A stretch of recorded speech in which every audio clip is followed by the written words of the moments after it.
찬양대 수고의 치하를 드립니다. 이제 신방을 다니면서 성도들 가정을 쭉 이렇게 파악을 하고 그럴 때 처음 가게 되는 경우에는 조금 짓궂다 싶게 제가 질문을 던집니다. 이제 결혼한 가정의 경우죠. 두 분은 어떻게 만나셨냐? 그럼 이제 사연들을 쭉 말씀을 하시는데 들을 때마다 참 신기하고 놀랍습니다. 부부가 만나서 함께 살아가는 일이 얼마나 놀라운 신비인지 참 놀랍다. 그렇게 생각해요. 저희는 결혼해서 살아온 지가 39년이 됐는데요. 그러면서도 이제 39년이 됐으니까 짧지 않은 세월을 살았는데 그러면서도 가끔씩 그런 생각이 들어요. 어떻게 저 사람을 만나서 결혼할 생각을 했을까? 또 결혼해서 여기까지 같이 살아왔을까? 참 놀랍다. 저 사람도 대견하고 저도 대견하고 결혼을 힘들어하는 최근의 세태를 보면 더 그런 생각이 듭니다. 근데 이 놀라운 신비는 구애를 통해서 시작이 되죠. 누군가 사랑을 구하는 일이 이제 떨어져서 그래서 시작이 되지 않습니까?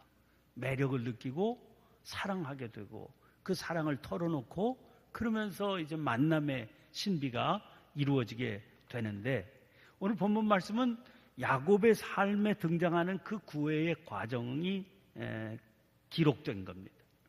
그런데 성경에 등장하는 다른 부부들의 경우와 다르게 유난히 그 과정이 상세하게 기록이 되어서 아주 특별하게 눈길을 끕니다. 사실 야곱의 이번 여행은 에서가 야곱을 죽이려고 그렇게 작정했다 하는 것을 알게 되면서 시작이 된 것이지만 사실 명목상으로는 아내를 얻기 위한 여행이었습니다. 창세기 28장 1절 2절 이렇게 되어 있죠.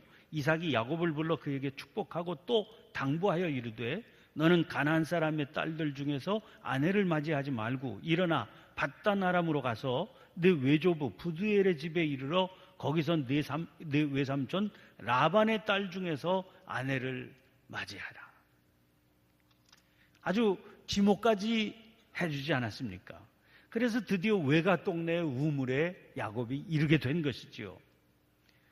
그 당시 그 우물이라는 게 그렇게 흔치가 않으니까 그 지역의 우물이 흔치 않으니까 이 우물은 아마도 그의 어머니 리브가를 할아버지 아브라함이 늙은 종에게 보내서 아들 이삭의 신부감을 구해와라. 24장을 보면 이제 그런 스토리가 전개되어 있지 않습니까? 그러니까 그 늙은 종이 어머니 리브가를 만났던 바로 그 우물일지도 모르겠습니다. 아무튼 야곱이 우물에 도착했을 때 거기는 세 무리의 양떼가 모여 있었다는 겁니다. 세 무리의 양떼가 모여 있는데 물을 먹이지 않고 있어요. 그래서 야곱이 그걸 보고 참 이상하다 그렇게 생각했습니다. 왜냐하면 아직 해가 높아서 시간이 양들에게 풀을 뜯어 먹일 시간이거든요. 그러니까 빨리 양에게 물을 먹이고 다시 또 끌고 가서 풀을 먹이는 게 정상인데 왜 우물가에 그냥 이렇게 빈둥빈둥 양들과 함께 있느냐 하는 거죠. 그래서 물었더니 다 이유가 있었습니다. 우물 아귀에 큰 돌이 덮여 있습니다. 뚜껑으로 그렇게 돌이 덮여 있는데 목자들이 여럿이 모여서 힘을 합쳐야 이 돌을 드러낼 수가 있고 그렇게 해서 우물을 연 다음에 양떼에게 물을 먹이고 다시 그 돌로 아귀를 덮어 놓아야 하는 그 마을의 전통 때문에 그렇다는 거죠. 그래서 이 세 무리의 양떼가 있고 목자들이 있는데 우물 곁에서 더 많은 목자들이 모여오기를 기다리고 있었다 하는 겁니다. 이제 그러니까 그 자리에서 이제 시간이 여유가 있으니까 야곱이 그들에게 자기 외삼촌 라반에 대해서 묻지요. 그러니까 그 목자들이 라반을 잘 알고 있는 겁니다. 또 라반의 딸이 라헬이라고 하는 그 딸이 있는데 그 라헬이 지금 저기 양떼를 데리고 온다. 그 사실도 전해줍니다. 그래서 이제 다가오는 그 처녀가 외삼촌 라반의 딸 라헬이라고 하는 사실을 야곱이 미리 알게 되지요. 그래서 그 라헬을 야곱이 딱 보았을 때 야곱이 첫눈에 아마 반했던 것 같아요. 10절 말씀을 보면 그걸 눈치챌 수 있습니다. 우물 아귀에서 야곱이 돌을 옮겼다. 그렇게 되어 있거든요. 사랑에 빠져가지고 야곱이 흥분이 되어 있는 상태입니다. 몇 가지 사실을 우리가 파악을 해볼 수가 있는데, 첫 번째는 그 돌은 목자들이 뭐라고 그랬습니까? 때가 다 모인 후에야 옮길 수 있다. 그렇게 야곱이 들어서 알고 있지 않습니까? 그런데 라헬의 양떼가 오면 이게 다 기대했던 그 숫자가 다 모인 건지 아닌지 나그네인 야곱은 알 수가 없죠. 그런데 거기 있는 목자들에게 그러면 저 양떼까지 오면 다 모인 거냐? 그리고 묻지도 않고 돌을 옮겼다는 거예요. 야곱이 직접. 그 돌은 여러 목자들이 힘을 합쳐야 드러낼 수 있는 그런 크기였는데 그 돌을 야곱이 혼자 옮기고 있는 겁니다. 아마 보란듯이 기운을 썼을 수도 있고 그만큼 야곱이 라헬에게 흥분이 되어 있었다. 이렇게 볼 수도 있죠. 그리고 이어지는 장면을 보면 외사촌이기는 하지만 사실 직접 만난 거는 생전 처음 만난 거 아닙니까? 라헬을. 생면부지입니다. 그런데 자기 소개도 하지 않아요. 그리고 라헬의 양떼에게 자기가 그냥 나서서 물을 먹이는 겁니다. 그리고 먼저 라헬에게 입부터 맞추고 그리고 소리내어서 울면서 자기들의 관계가 외사촌의 관계다 하는 사실을 사정을 쭉 설명하면서 얘기를 하게 되는 것이죠. 아무튼 이 라반에게 전해지고 이제 라헬에게 라헬을 바라보고 사랑에 빠진 야곱은 그와 결혼하는 것을 조건으로 7년 동안을 외삼촌 집에 머물면서 그를 섬기게 되는 겁니다. 성경의 전통에 따르면 남자와 여자는 결혼하기 전까지는 입을 맞추지 않습니다. 오직 형제들끼리, 가까운 형제들 혹은 부모와 자식만이 입을 맞추게 됩니다. 결혼하지 않은 남녀인데 입을 맞춘다. 그것은요, 음녀와의 불순한 입맞춤만 가능한 겁니다. 잠언이라든지 잠언 7장 13절에 그런 말씀 나오고 아가서 같은 데 보면 이제 그런 불순한 불륜의 입맞춤이 기록이 되어 있지요. 그래서 랍비들의 문헌에서도 이 입맞춤이라고 하는 것은 제한적으로 규정이 되어 있습니다. 모든 입맞춤은 높은 지체에게 혹은 이별과 재회에 이 세 가지를 제외하고는 건전하지 못한 거다. 이렇게 규정되어 있습니다. 그런 점에서 오늘 11절 말씀에 등장하는 입맞춤은 자연스럽지가 못한 겁니다. 아까 설명드린 대로지요. 라헬과 야곱은 외사촌 간이기는 합니다. 그러나 생전 처음으로 만난 사이인데 자기들이 외사촌 간이라고 하는 그런 사실을 밝히기도 전에 입맞춤을 하고 있잖아요. 이건 자연스러운 입맞춤의 관계라고 보기가 어렵습니다. 게다가 그 11절에 먼저 입맞춤이 나오고 12절에 가서야 비로소 자기와 라헬의 관계가 외사촌 관계다 하는 사실을 털어놓지 않습니다.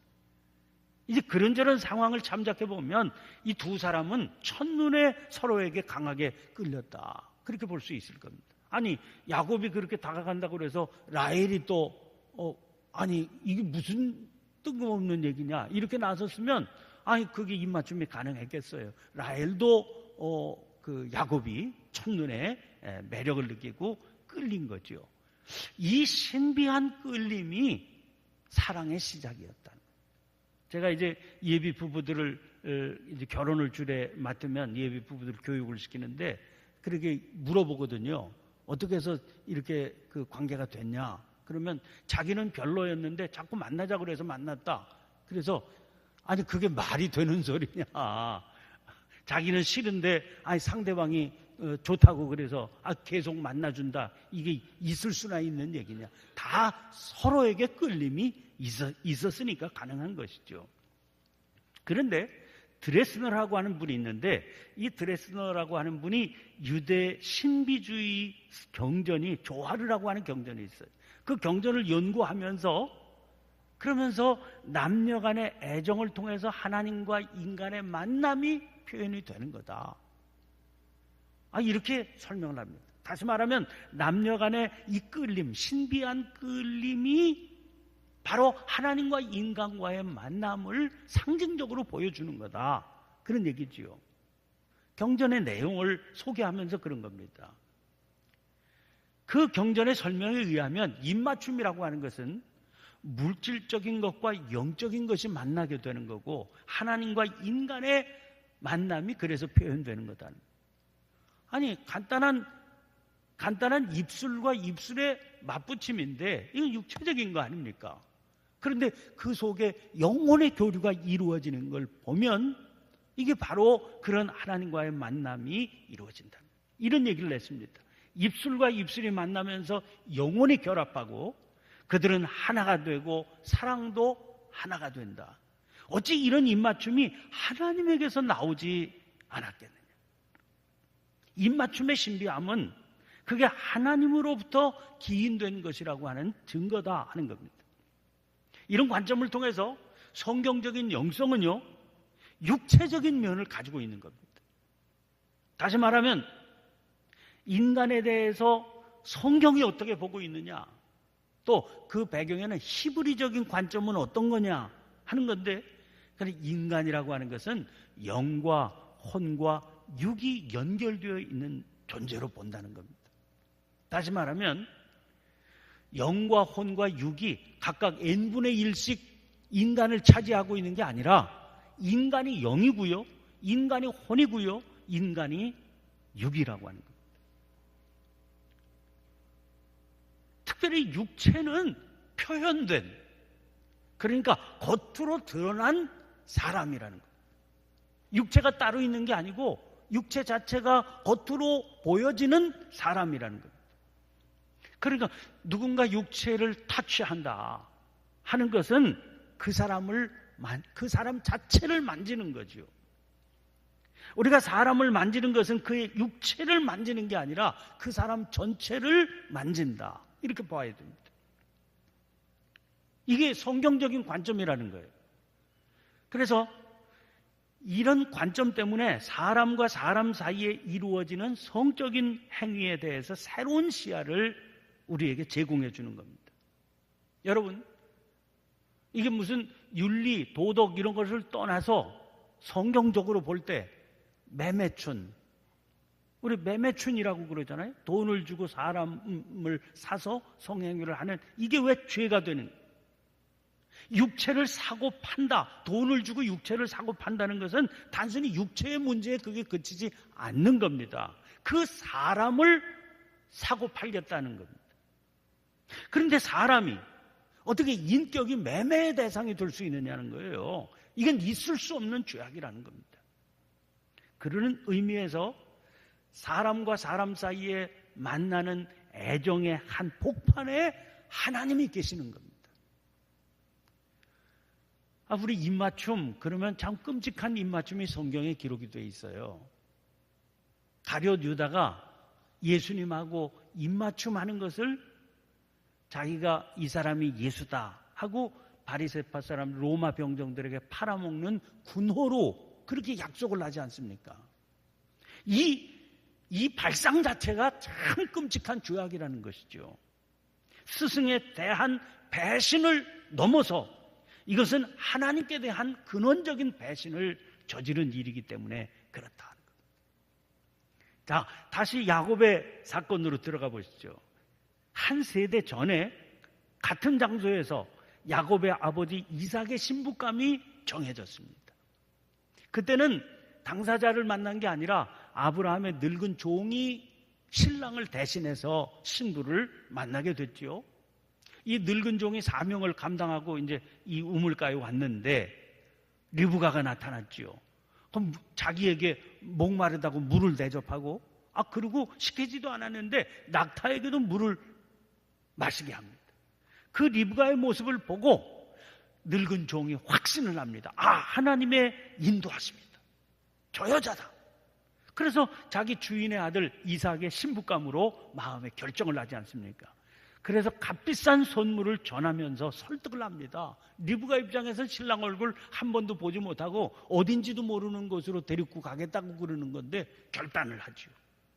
그래서 데리고 떠나서 리브가가 이삭하고 결합을 하게 되는 거죠. 그 이후에 전개가 어떻게 됩니까? 창세기 24장 67절을 보면 이런 구절이 나옵니다. 이삭이 리브가를 인도하여 그의 어머니 사라의 장막으로 들이고 그를 맞이하여 아내로 삼고 사랑하였으니 이삭이 그의 어머니를 장례한 후에 위로를 얻었더라. 여기 순서가 어떻게 되어 있는 거 아니? 맞이했습니다. 맞이했다는 말은 취했다고 하는 말이죠. 그래서 아내로 삼았다는 거예요. 그리고 등장하는 게 사랑했다 하는 표현이 등장을 합니다. 이게 이제 연애 결혼의 경우가 아니라 중매 결혼의 경우에 이렇게 순서가 진행이 된다는 걸 알 수가 있죠.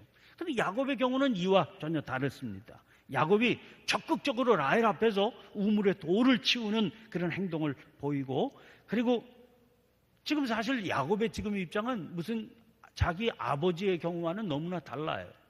그 늙은 종은 아주 귀한 보물을 다 준비했기 때문에 라반이 딱 봤을 때 저거 부잣집이로구나, 믿고 보내도 되겠다, 이렇게 생각을 할 수 있었는데, 야곱의 경우에는 값비싼 예물은커녕 품에 아무것도 지닌 것이 없었습니다.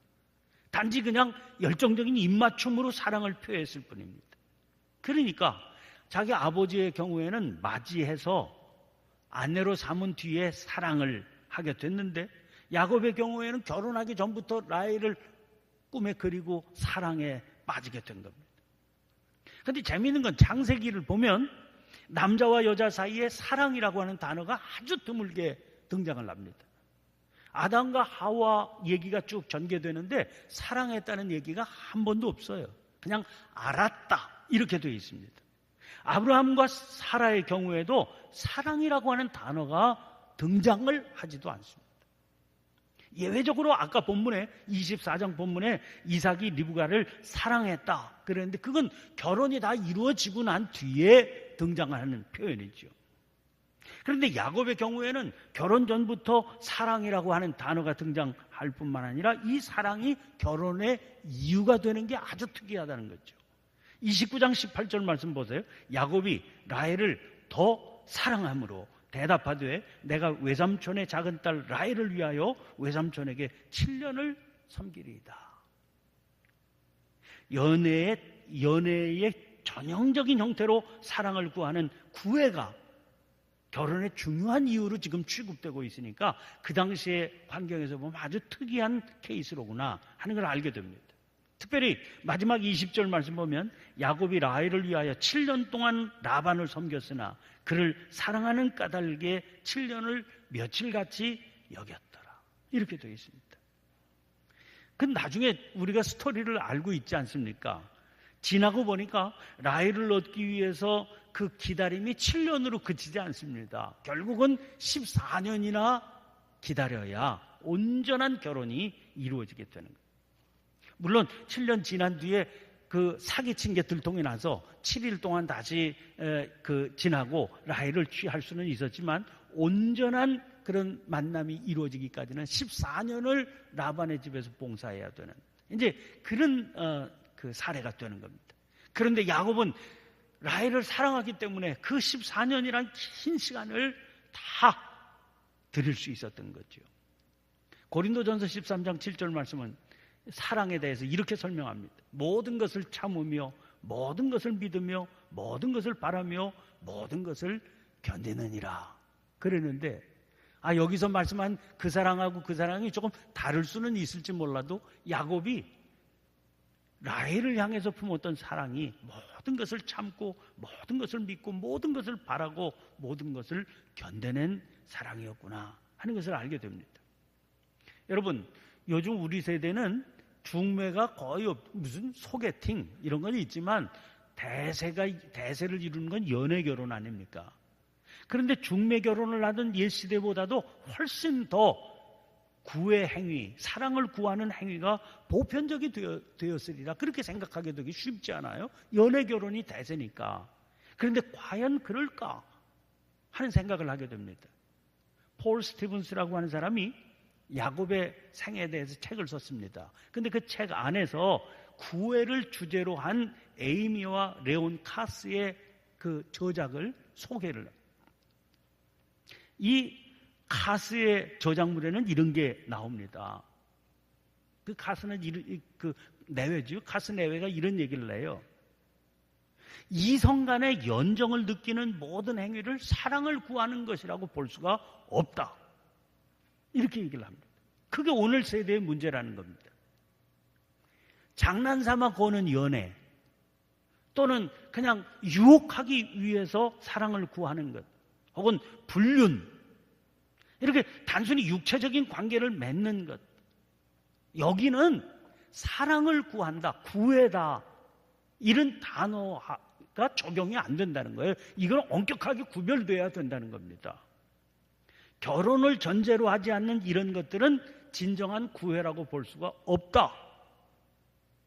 그런 이유 때문입니다. 그럼 진정한 구애라는 건 뭐냐? 결혼을 위해서 적합한 배우자를 찾고 얻는 것을 의미한다. 이렇게 규정을 하고 있습니다.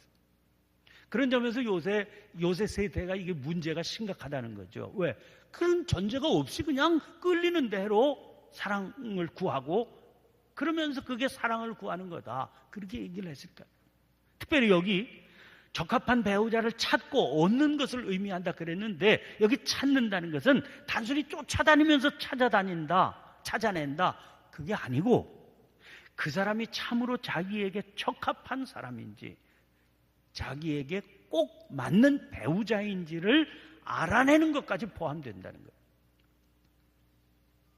그러니까 사랑을 구하는 이 과정은 실제로 결혼한 상태에 대한 훈련이 되기도 한다는 겁니다. 결혼이 뭡니까? 배려하고 돌보고 또 신실함 같은 것 아닙니까? 그 결혼식에서 이제 서약을 하게 될 때 그 서약의 내용이 바로 그런 것이에요. 즐거우나 괴로우나 부할 때나 가난할 때나 병들거나 건강하거나 어떤 환경 중에서라도 그대를 귀중히 여기고 사랑하겠다. 이게 결혼식의 서약이거든요. 근데 사랑을 구하는 행위가 잘못됐기 때문에 그 서약도 신실하지 못한 서약이 되고 그래서 결혼이 문제가 된다는 거죠. 이거를 사랑을 구하는 이 과정을 통해서 이 내용을 구체적으로 자기가 몸으로 그냥 입으로 서약하는 게 아니라 몸으로 배우고 받아들이는 과정을 사는 거다 하는 거예요. 그러니까 이 구애 행위가 제대로 이루어지게 되면 그의 사랑은 결혼 생활을 통해서 계속 깊어질 수 있게 된다는 거죠.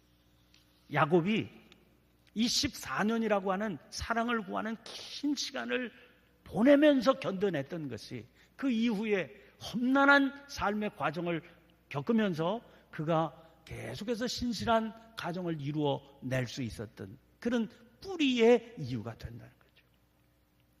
여러분, 근데 여기서 그치는 게 아니고 성경을 보면 이것은 호세아가 발견한 하나님의 마음이기도 합니다. 호세아가 자기 아내 고멜과의 불운한 결혼 생활을 통해서 하나님께서 이스라엘을 사랑하시는 그 사랑을 구하시는 그 사랑을 깨닫지 않습니까? 하나님께서 당신의 신부 이스라엘에게 구애하고 구원하고 그 결과로 이스라엘을 얻으셨는데 다시 또 절망의 과정 가운데 빠지면서도 굽히지 않고 그 사랑을 계속 얻어 나가시는 이제 그게 결국 사랑을 구하는 모습이 다름 아닙니다. 그 낭만적인 사랑이라고 하는 것은 결혼식을 올리는 것으로 그치지 않는 겁니다. 실망과 낙담을 주는 과정을 계속해서 극복하면서 사랑을 주고받으며 계속해서 점점 더 깊어져 가게 되는 것이죠.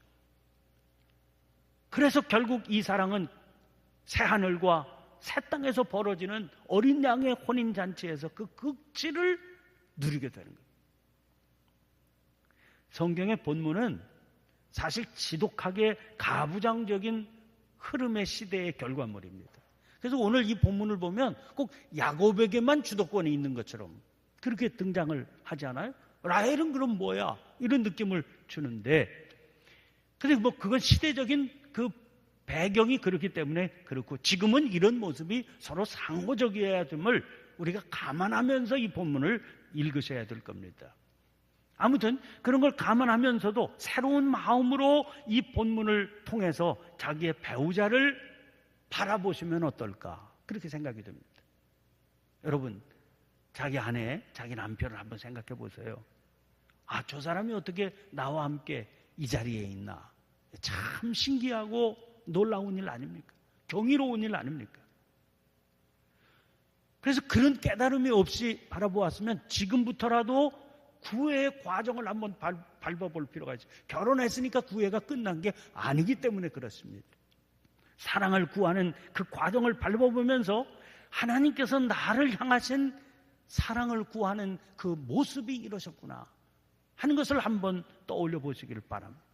미혼인 분들도 계시죠. 미혼인 경우에 이런 마음으로 자기의 배우자를 한번 찾아보시기를 바랍니다. 그러면서 그런 마음으로 지금 나를 찾아오시는 하나님의 구애, 하나님의 사랑을 구하시는 그 모습을 깨달으시고 눈을 뜨시고 누리시면서 더 깊은 은혜 가운데 거하실 수 있는 저와 여러분, 우리 모두가 되시기를 간절히 축원합니다. 오늘 주신 말씀을 붙들고 간절히 기도하십시다. 지금도 야곱이 라헬을 구하듯 그렇게 우리를 찾아 나서시는 그 하나님의 사랑 구하기를 여러분 어떻게 받아들이십니까? 신비한 이 사랑 구하기를 깨달으시면서 주님의 은혜 감사하고 더 깊이 주님을 알아갈 수 있는 저희가 되게 해 주시옵소서. 주여 한번 힘차게 외치고 통성으로 기도하시고 이 시간 토요일 나라를 위해서, 우리 백성들을 위해서, 그리고 가정을 위해서, 우리의 일터를 위해서 기도하시길 바랍니다. 이제 오늘 귀국길에 오르게 될 캄보디아 11차 청년부 단기선교 팀을 안전하게 일정을 잘 마치고 돌아올 수 있기를 위해서도 기도해 주시기를 바랍니다. 자유롭게 기도하시고 자유롭게 돌아가시길 바랍니다. 주여 한번 외치고 통성으로 기도합니다.